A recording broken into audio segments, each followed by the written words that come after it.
Hello everyone. Today we are going to solve grammar chapter number 1, the adjective of class 8th. Okay. એડજેક્ટિવનો મતલબ શું થાય? વિશેષણ, જે વાક્યમાં નામના અર્થમાં વધારો કરતા હોય એવા શબ્દો. ઓકે, જેમ કે અહીંયા બુક છે તો અ ન્યૂ બુક, તો પુસ્તક છે પણ કેવું પુસ્તક? નવું પુસ્તક. એ જ રીતે વાર્તા છે, સ્ટોરી છે પણ કેવી સ્ટોરી છે? ઓલ્ડ સ્ટોરી છે, જૂની વાર્તા છે. ઓકે, એ જ રીતે આપણને આ રીતના કેટલાક એડજેક્ટિવ અહીંયા આપ્યા છે, એટલે કે વિશેષણો આપ્યા છે, અને એના શું આપ્યા છે? વિરોધી શબ્દો. અને આનો જ ઉપયોગ કરીને આપણે આગળ એક્સરસાઇઝ સોલ્વ કરવાની છે, જોઈએ છીએ. જેમ કે અહીંયા લોંગ છે, એનું ઓપોઝિટ થાય છે શોર્ટ. ઓલ્ડનું વિરોધી છે ન્યૂ. તો આ બધા જે છે તમારે તૈયાર કરીને રાખવા પડશે, જે તમારા એક્ઝામમાં પ્રિપરેશન હશે તો કામમાં આવશે. ઓકે, જોઈએ છે એના પરથી એક્સરસાઇઝ કઈ રીતે સોલ્વ થાય છે. આપણને એવું કહ્યું છે કે રેખાંકિત શબ્દોના વિરોધાર્થી શબ્દોનો ઉપયોગ કરીને વાક્યો ફરીથી લખો. હવે ફર્સ્ટ એક્ઝામ્પલ આપ્યું છે, Bholu is a thin boy. થીનનું ઓપોઝિટ શું થશે? આપણને ખબર છે કે ફેટ. તો શું આન્સર બનશે? Bholu is a fat boy. Okay, પછી છે Ratan is a dishonest man. Ratan કેવો વ્યક્તિ છે? અપ્રામાણિક વ્યક્તિ છે. તો ડિસઓનેસ્ટનું ઓપોઝિટ શું બનશે? ઓનેસ્ટ.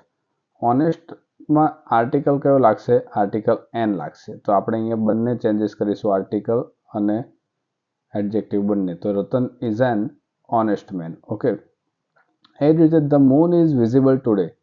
તો અહીંયા વિઝિબલ છે તો અહીંયા શું થઈ જશે? એનું ઓપોઝિટ ઇનવિઝિબલ. તો આન્સર શું બનશે? The moon is invisible today. પછી છે Veer was a foolish boy. ફુલિશનું ઓપોઝિટ શું બનશે? વાઇઝ. તો શું બનાવીશું આપણે? Veer was a wise boy. Okay, એ જ રીતે ફોર્થ નંબરનું સેન્ટેન્સ છે, climbing a mountain is very easy. હવે ઇઝીનું ઓપોઝિટ શું બનશે? ડિફિકલ્ટ. ઓકે, તો climbing a mountain is very difficult એવું સેન્ટેન્સ બનશે. Look at that ugly bird. અગલીનું ઓપોઝિટ શું બનશે? બ્યુટીફુલ. ઓકે, તો શું બનાવશો? Look at that beautiful bird. Okay, પછી છે Piyush is a tall boy. ટોલનું શું થઈ જશે? Opposite short. તો Piyush is a short boy. આ એવો આન્સર બનશે. The river is empty. River કેવી છે? એમ્પ્ટી, ખાલી છે. તો the river is full. Okay, જો તમને આ ઓપોઝિટ વર્ડ્સ ના આવડતા હોય તો અહીંયા આપણને ઉપર આપેલા જ છે ગ્રામરમાં, એ જોઈને તૈયારી કરી લેવી.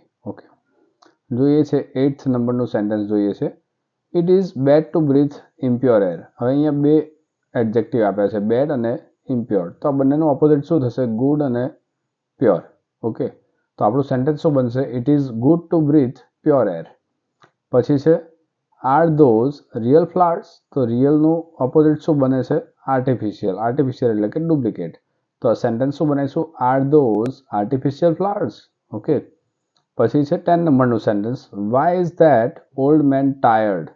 તો ઓલ્ડ મેન છે, ઓલ્ડનું ઓપોઝિટ શું થઈ જશે અહીંયા? યંગ. તો જવાબ શું મળશે આપણને? Why is that young man tired. Okay, એ જ રીતે 11th નંબરનું સેન્ટેન્સ છે, Vikram was a kind boy. Kind જે છે એનો મતલબ થાય દયાળુ, અને એનું વિરોધી છે ક્રુઅલ. ઓકે, તો શું બનાવીશું sentence? Vikram was a cruel boy. That is a costly shirt. Costly જે છે એનું વિરોધી શું થશે? ચીપ. તો આન્સર શું બનશે? That is a cheap shirt. પછી છે Mohanbhai is a poor man. તો પુઅરનું ઓપોઝિટ શું બનશે? રીચ. તો આપણે આન્સર શું બનાવીશું? Mohanbhai is a rich man. Okay, પછી નેક્સ્ટ સેન્ટેન્સ છે, Tarak is a lazy boy. તો લેઝીનું ઓપોઝિટ શું થશે? એક્ટિવ. તો Tarak is an active boy એવો આન્સર બનશે. Okay, is that clear?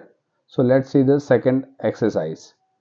Second એક્સરસાઇઝમાં આપણને શું કહ્યું છે? Fill in the blanks with the correct words from the brackets. કૌંસમાંથી યોગ્ય શબ્દો વડે આપણે ખાલી જગ્યા પૂરવાની છે. તો પહેલી ખાલી જગ્યા છે, Sagar won the match, he is happy. તો ફર્સ્ટમાં શું આવશે? હેપી. ઓકે, કે મેચ જીત્યો છે સાગર તો કેવો હોય? ખુશ જ હોય. સીધી વાત છે. પછી છે there is no one at home, so Miraben is lonely. હવે કોઈ ઘરે નથી તેથી મીરાબેન કેવા છે? એકલા છે. Okay, I have got good marks, I am surprised. Okay, મારે બહુ સારા માર્ક્સ આવ્યા હતા તેથી હું કેવું થઈ ગયો? એકદમ આશ્ચર્યચકિત થઈ ગયો છું, સરપ્રાઇઝ થઈ ગયો છું. Okay, Anand lied to his mother. Anand એની મધરને સાથે કેવું બોલે છે? ખોટું બોલે છે. He is feeling guilty. હવે મધર સાથે ખોટું બોલવું એ ખરાબ હેબિટ છે. સો આનંદને ગિલ્ટી ફીલ થાય સ્વાભાવિક વસ્તુ છે. ઓકે, સો તમારે પણ મમ્મી પપ્પા સાથે ખોટું બોલવું જોઈએ નહીં. Sanjay is blank that he will stand first in the class. તો સંજય કેવો છે? કોન્ફિડન્ટ છે. ઓકે, પછી છે we are blank of sitting in the house. હવે આપણને ઘરમાં બેઠા બેઠા સ્વાભાવિક છે શું થાય? બોર ફીલ થવા માંડે. તો અહીંયા આન્સર શું બનશે? We are board of sitting in the house. Okay, એના પછી 7th નંબરનું સેન્ટેન્સ છે are there blank animals in the zoo. તો આન્સર છે વાઇલ્ડ.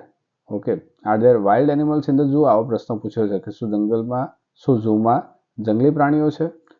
પછી છે Anil has got less marks he is sad. હવે કોઈને માર્ક્સ ઓછા આવે તો એ દુઃખી થાય, સ્વાભાવિક વસ્તુ છે. તો અનિલને ઓછા માર્ક્સ આવે તેથી અનિલ કેવો છે? સેડ છે, દુઃખી છે.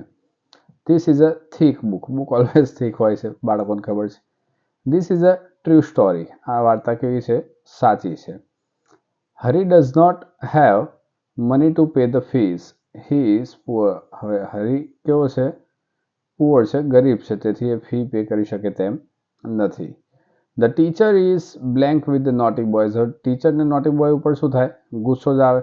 ઓકે, મસ્તી કરતા હોય એટલે. The grass in the garden is soft. હવે ઘાસ કેવું છે બગીચામાં? સોફ્ટ છે એકદમ. Vinay is a blank boy he is not weak. હવે પાછળ નોટ વીક આપ્યું છે એટલે આપણને ખબર પડી જાય કે વિનય કેવો બોય હશે? સ્ટ્રોંગ. ઓકે, પછી છે Ram is a blank runner he will win the race. હવે કેવો રનર રેસ જીતે? જે ફાસ્ટ દોડતો હોય એ જીતે, સ્લો દોડતો હોય તો કોઈ જીતવાનો નથી. Okay, so the exercise is completed. Okay, if you have any doubts you may comment me. Okay.